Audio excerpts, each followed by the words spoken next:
Dieses Mal dreht sich alles um Wind und Wasser.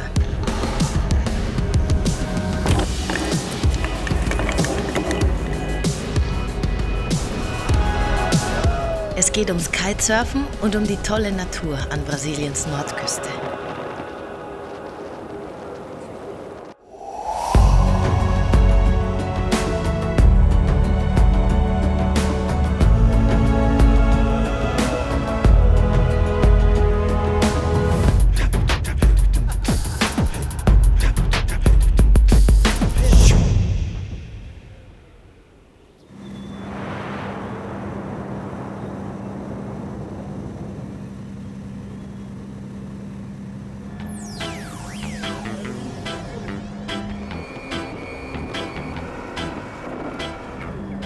Wir fahren jetzt zum wahrscheinlich geilsten Surfspot ganz Brasiliens, Macapá.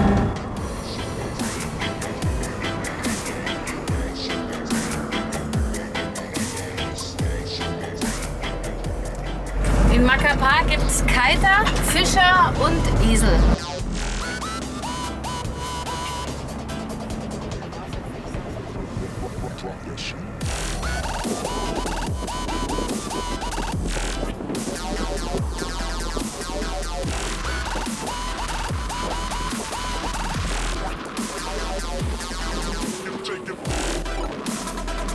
Echt beeindruckend, wie sich die Profis hier rauslassen.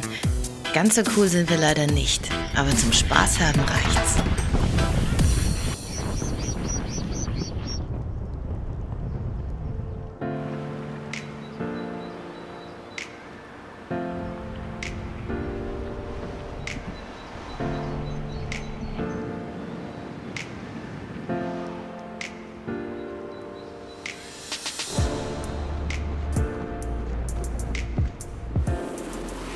Der liebe Gott hat Brasilien für die Kitesurfer gemacht. Danke!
Den Kindern taugt das Beachlife natürlich auch.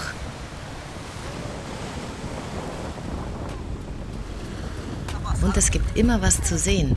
Zum Beispiel die unerschrockenen Harpunenjäger von Barra Nova.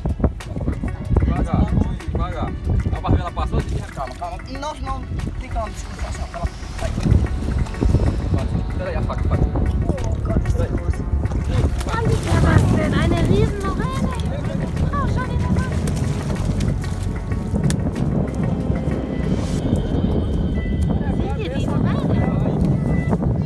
Und unser Häuschen am Meer. Wir staunen immer von Neuem, dass man hier einfach wild am Strand campen kann.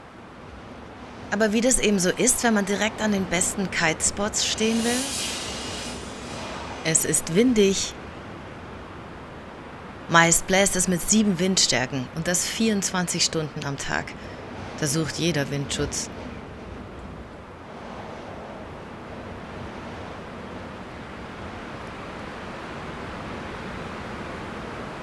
Unser Brummi gibt uns zwar Deckung, aber auch nur, wenn wir uns direkt in seinem Windschatten aufhalten. Kinder, Frühstück ist fertig. Bewusst haben wir hier unser Nomadenleben verlangsamt. Wir wollen endlich mal wieder mehr als nur 2 Tage an einem Ort sein. Mit unseren Strom- und Wasserreserven können wir ungefähr eine Woche autark am Strand stehen, ohne weitere Infrastruktur.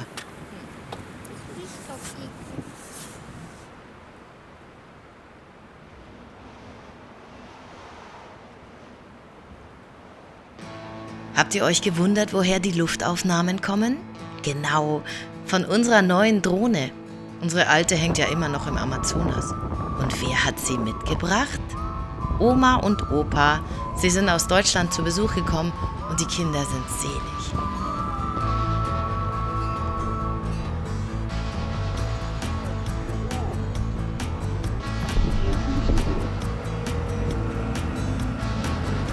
Und ausgerechnet auf der einzigen gemeinsamen Fahrt im Brummi haben wir eine Panne.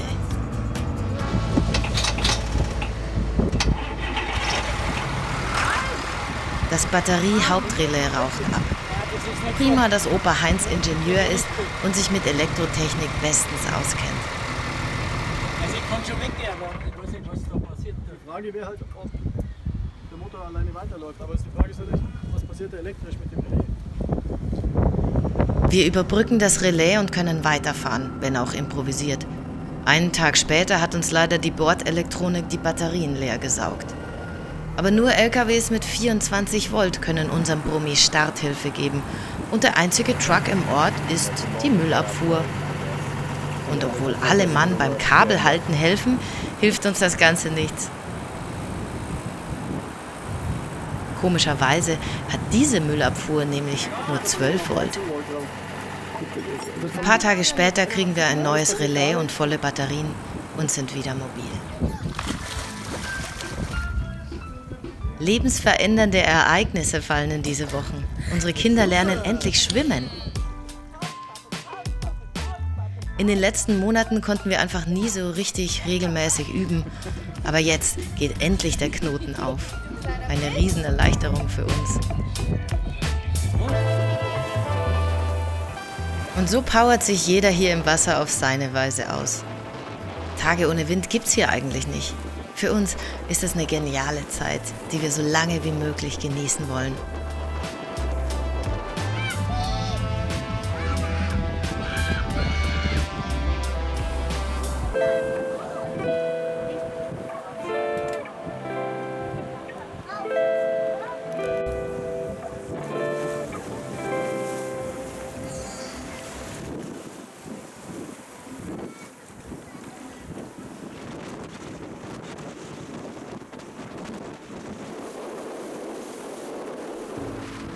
Mit Oma und Opa fahren wir ins Parnaíba-Delta, eines der größten Flussdeltas der Welt.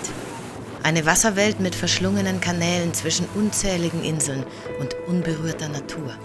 Ein bisschen fühlen wir uns nach Amazonien zurückversetzt.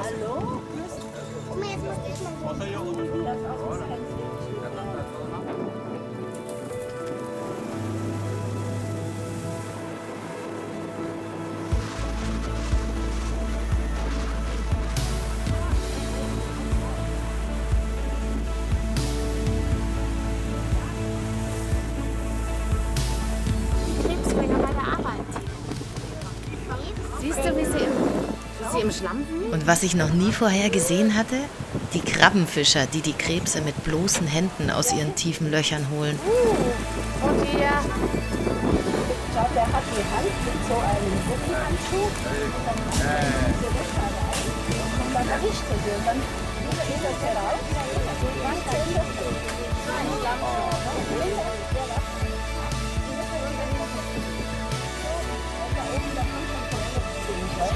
die voller Schlamm. Das wäre doch ein Job für euch. Ha?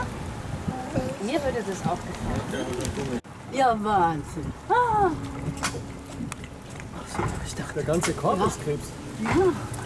Oder so zusammengeschnitten. Schon lauter Krebs. Wow, oh mein Gott. Guck mal, noch ganz lebendig. Lecker. Obrigada. Sorte. Schau, die kleinen Spieße. ¿Y cómo captura?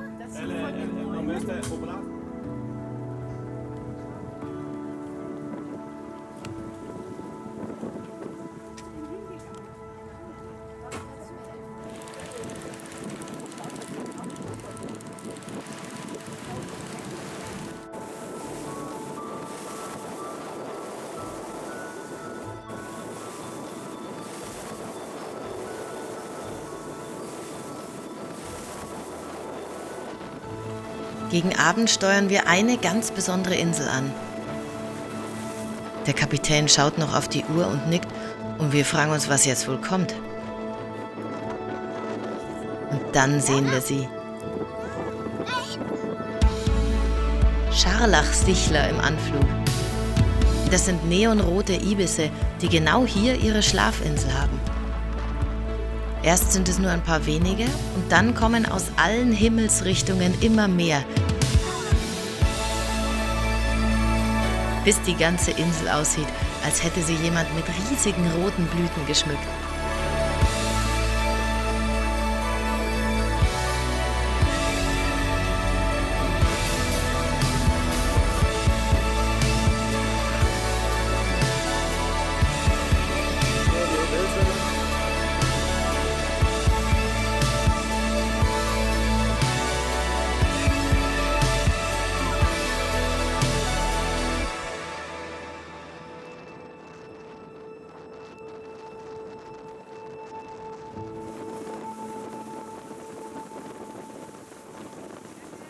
Das war so schön.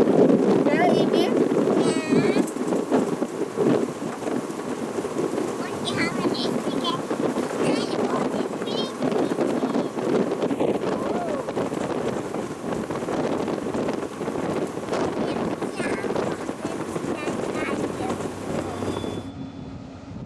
Wenn man mitten in freier Natur übernachtet, kommen auch manchmal Tiere vorbei, denen man besser mit etwas Abstand begegnet.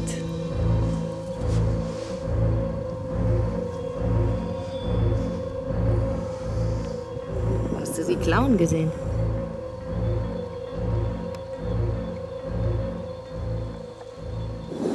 Ich mag ja Ameisen, aber man muss Ameisen schon ganz doll lieb haben, um die noch cool zu finden. Das ist Paraponera clavata, auf Englisch Bullet Ant, weil ihr Stachel so stark ist, dass es sich anfühlt, als wäre man von einer Gewehrkugel angeschossen worden.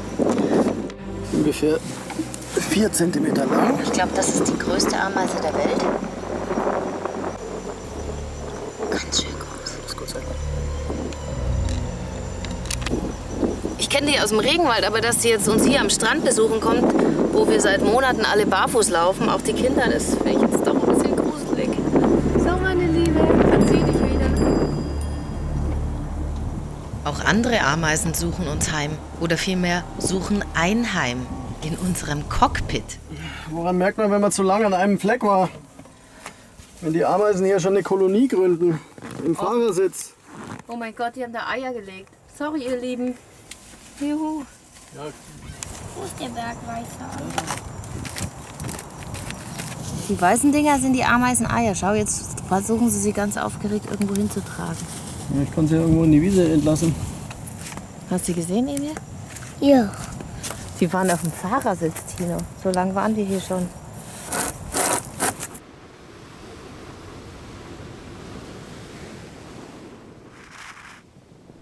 Zum Starten muss ich jetzt mal ganz lange rennen.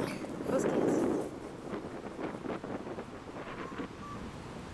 Und auch wenn wir uns dabei Ameisennester einfangen, wir genießen das Entschleunigen beim Beachlife. Und manchmal wechseln wir sogar das Fahrzeug.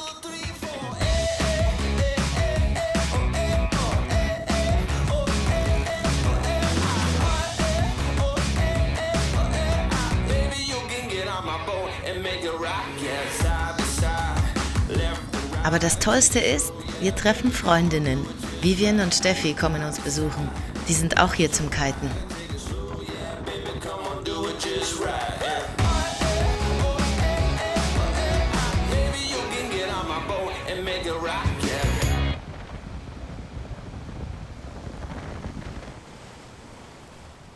Denn so wunderbar das Reisen und das Nomadenleben auch ist, auf eins muss man meist verzichten.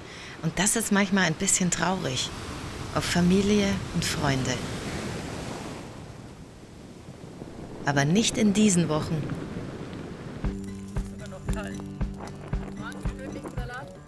Wir treffen auch Nicola und Frank, die hier immer zum Surfen herkommen.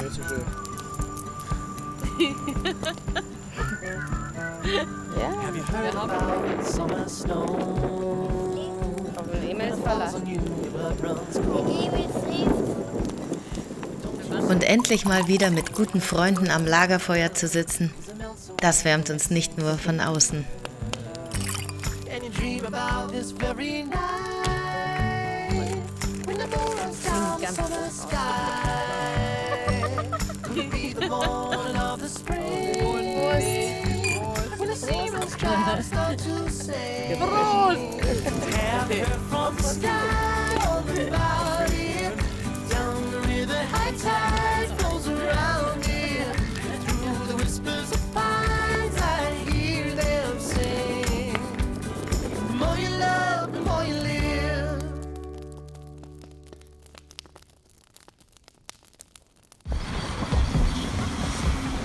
Nächstes Mal geht's weiter Richtung Süden. Obwohl wir uns immer weiter vom Äquator entfernen, wird es immer tropischer.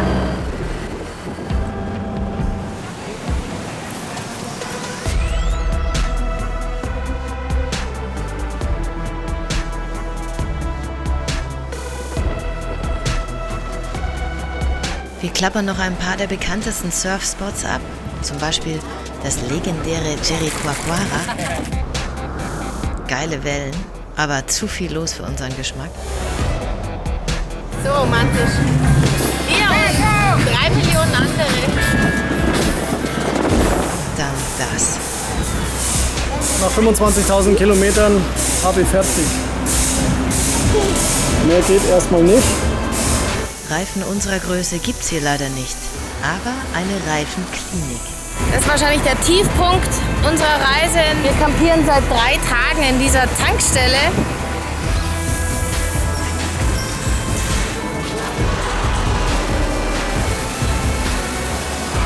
Aber mit neuen Schlappen können wir nach ein paar Tagen weiter und Brasiliens sensationell schöne Küste erkunden.